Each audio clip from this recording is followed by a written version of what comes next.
ముద్రగడ మరణంతో రెండు తెలుగు రాష్ట్రాలు ఆయన అభిమానించేవాళ్ళు వివిధ రాజకీయ పక్షాలు కాస్త ఆవేదనకి గురైనటువంటి పరిస్థితి, అందరూ కూడా దిగ్భ్రాంతి చెందిన పరిస్థితి.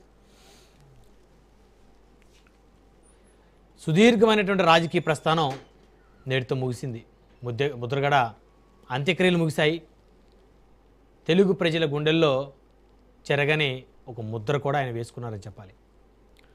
100 ఎకరాల ఆసామి ప్రజల కోసం తన యావదాస్తిని ఖర్చు పెట్టి దారాదత్తం చేసిన వ్యక్తి ఆయన. ఒక్క రూపాయి కూడా అవినీతి చేయకుండా బ్రతికినటువంటి నాయకుడు.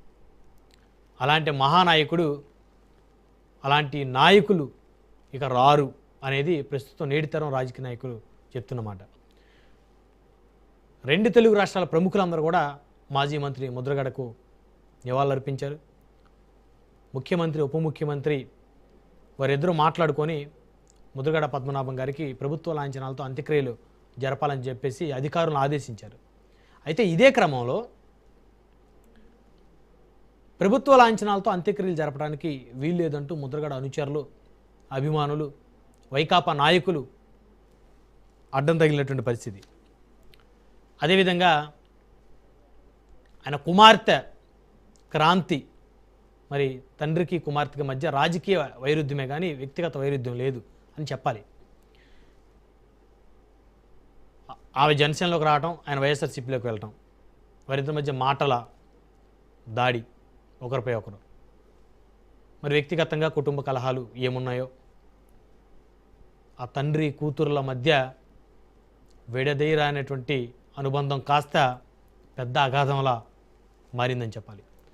కూతురు తండ్రిని కడసారి చూసుకునేటువంటి అదృష్టం కూడా లేకుండా పోయింది.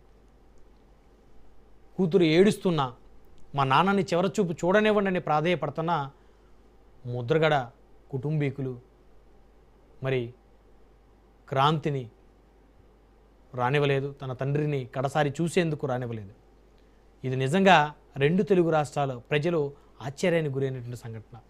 ఒక మాజీ మంత్రి, ఉమ్మడి ఆంధ్రప్రదేశ్లో కీలకంగా వ్యవహరించినటువంటి నేత, కాపు ఉద్యమ నేత, లక్షలాది మందిని కదిలించినటువంటి వ్యక్తి, ఎన్నో ఉద్యమాలు, ఎన్నో పోరాటాలు చేసిన వ్యక్తి, చివరికి ఆయన చనిపోతే కుమార్తెను చూడనివ్వకపోవటం ఏంటని ఇలా ఒక విషాదంతో ముగిసింది పరిస్థితి. అదేవిధంగా చూస్తే మాజీ ముఖ్యమంత్రి వైకాపా అధినేత వైఎస్ జగన్మోహన్ రెడ్డి మరి ముద్రగడ పద్మనాభం పాడె మోయటం ఏదైతే ఉందో అది ముద్రగడ అభిమానులకు సంతృప్తినిచ్చిందని చెప్పాలి. ఏదేమైతేనే ఒక మహా నేత నేలకొరిగారు, చెరగని ముద్ర వేసుకున్నారు. మరణంలోనూ వేడని పంతం అయిందని చెప్పాలి. ఈ అంశాలను చర్చిద్దాం. ఇదే వాళ్ళ పవర్ డిబేట్.